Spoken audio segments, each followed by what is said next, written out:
All right, Shalom.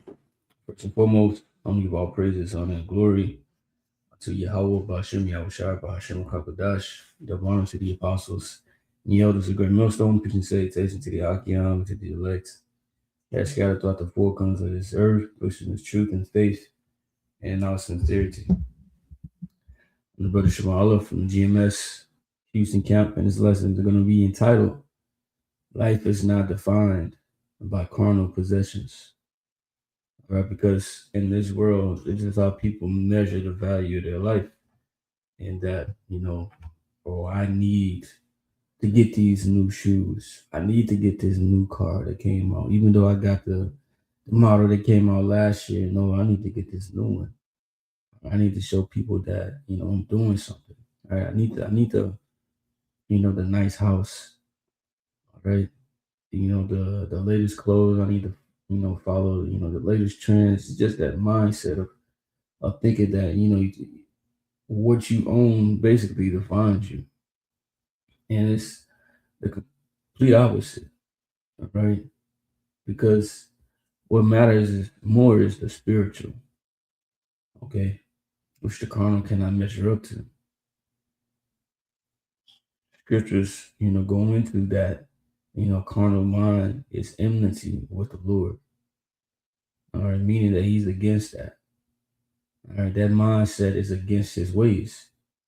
All right, being carnal goes into a lot of other things, but the subject that we're talking about now is carnal in itself.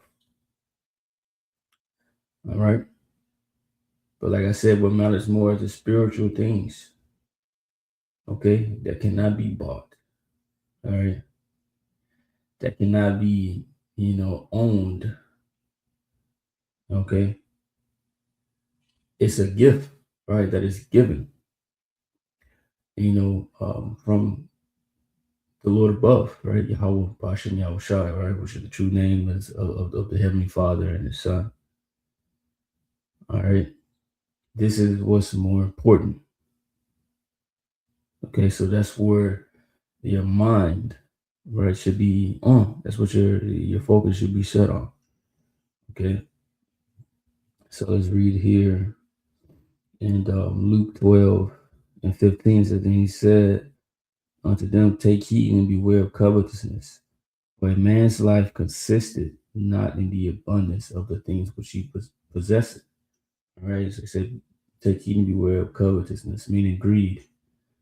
All right, and wanting, the materialistic thing is like a unhealthy desire, right, for things, and especially for the things of others. Okay, you seeing things that people got and you want it. Okay, and like you willing, to do anything about it. You losing sleep over it. You like that's your main focus is what you wake up and you go out, man, I want that. This, I want that.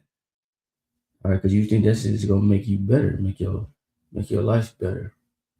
And these things do add onto the quality of your life. So I don't want to be mistaken, all right, from what I'm saying. But you can't let that, dictate or think that just gives your life meaning, or you don't have that, then you're not, living, or or you're not in a good case, that defines who you are, that defines your life, that defines your worth. You can't be in that mindset. All right, there's nothing wrong with having nice things. It's the mindset behind it. Okay, you just always wanted more and more and more. Hey, you eventually end up in a bad situation. All right, with that type of mindset. All right, that's how the people in this world. That's how they get down. All right, and they're willing to do anything. All right, anything to obtain these things. Okay, they're going out of their way, living above their means. You see, it's a destructive mindset. For a man's life consists not in the abundance of the things which he possesses. So, you see, this is, let's see. This is the Lord speaking. All right. It says, and he said unto them, take heed and beware covetousness, for a man's life consisteth not in the abundance of the things which he possesses. So your life is not defined, right, by how many things you own. Okay. By keeping up with the world, by keeping up, people you see, keeping up what you see on social media. All right. Because a lot of those people that own those things, they're not even happy. All right. They have a void within them that cannot be filled with these materialistic things. Okay. I meant to get the NLT. Beware guard against every kind of greedy. Life is not measured by how much you own. All right. And this is the Lord speaking. Okay. And if you can receive it, he was King Solomon and he had it all. So who's more qualified to speak on that? Okay. A man who, lived it up and had more than everybody. Okay. When you read it, Ecclesiastes, he was saying, he had it all. I mean, all of this is vanity. All right. So people going after all these things and it really does not matter as much as, as emphasis that they put on it. It don't matter, as much as they think it do. Because at the end of the day, okay, when it's time for judgment to come, it's not going to matter. All right. Proverbs 11:4, riches profit not in the day of wrath, but righteousness delivereth from death. Okay, so the materialistic things that we have, or that these people, covet after and lust after, all right, rob after, steal. All right, these things are not even going to matter in judgment day. When the Most High brings that wrath, all right, there's nothing that you're going to be able to do. All right, if you're not on his good side, okay, to end up, getting judged in a bad way. Okay. Even the ones, the elect that have, they may have nice things. Even the elect is not gonna, none of the things they own, it's not gonna matter. All right. It says that we're gonna be as strangers and pilgrims on the earth. None of these, for all of this is temporary. Then it says the whole, it says that the earth is gonna be burnt up, right? But we know that that's not talking about the whole earth, because the focus is Babylon the Great, which is America. So where we dwell at, everything except the elements, all that's going to be burnt up. So why put so much hope and trust and confidence and make this your treasure? Okay, when all of this is going to be gone, and then it's not going to be able to help or save you in that day. It says righteousness delivered from death. So righteousness is much more important than the riches. Okay, and true righteousness comes from what? Faith in Yahweh.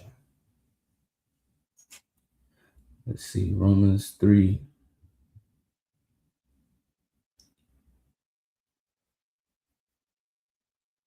Let's see.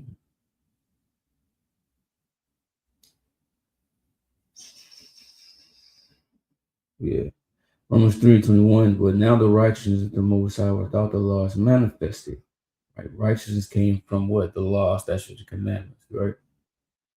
But we weren't able to keep it perfectly.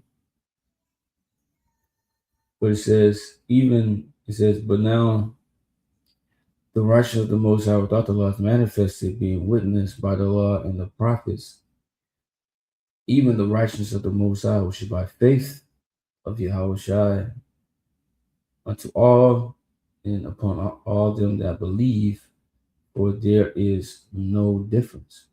Okay, so going to the Israelites, right? But he said the righteousness which is by faith. So this is where righteousness comes from. This is the righteousness that's going to get you delivered through Yahweh Shai. All right, because he came and he was perfect and he kept the law, statutes, and commandments, perfectly, and didn't sin. All right, so me a second. All right.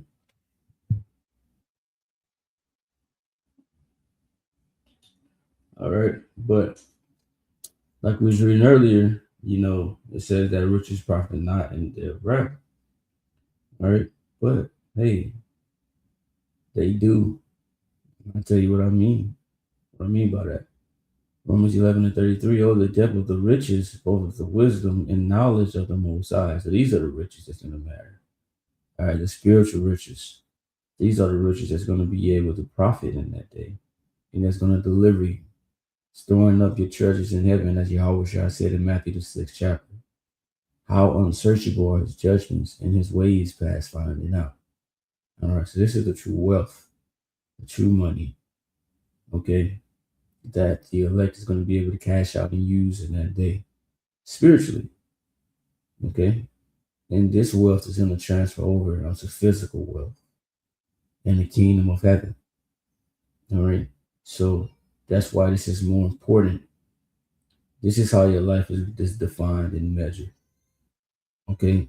By this, by having this, if you don't have this, you don't have nothing. Jeremiah 9:23. Thus says Yahweh, let not the wise man glory in his wisdom, neither let the mighty man glory in his might, let not the rich man glory in his riches. But let him that glory in this, that he understandeth and knoweth me, that I am Yahweh which exercise loving kindness, judgment, and righteousness in the earth. For in these things I delight, said Yahweh. This is what the Lord delighted in. Right? It says loving kindness, judgment, righteousness. But he said don't glory in all of this carnal stuff, man. Right? And the last thing I said was riches. But it said glory that you understand and know of him, because everybody don't. Right?